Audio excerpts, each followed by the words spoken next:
ভারতীয় নাগরিকত্ব নিচ্ছেন সাবেক পাকিস্তানি ক্রিকেটার দানিশ কানেরিয়া। সামাজিক যোগাযোগ মাধ্যমে এমনই একটি গুজব ছড়িয়ে পড়েছে। আর এই গুজব থেকে নিজের অবস্থান পরিষ্কার করতে এক্সের এক পোস্টে কানেরিয়া বলেন, ভারত আমার মাতৃভূমি, কিন্তু নাগরিকত্ব নেওয়ার কোনো পরিকল্পনা আমার নেই।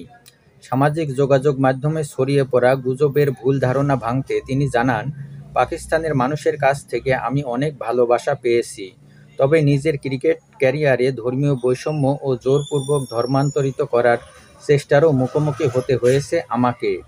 সম্প্রতি অনেকেই আমাকে প্রশ্ন করছেন, আমি কেন পাকিস্তান নিয়ে কথা বলি না, কেন শুধু ভারতকে নিয়ে মন্তব্য করি। আমি নাকি এসব করছি ভারতীয় নাগরিকত্ব পাওয়ার জন্য। আমি বিষয়টি পরিষ্কার করতে চাই।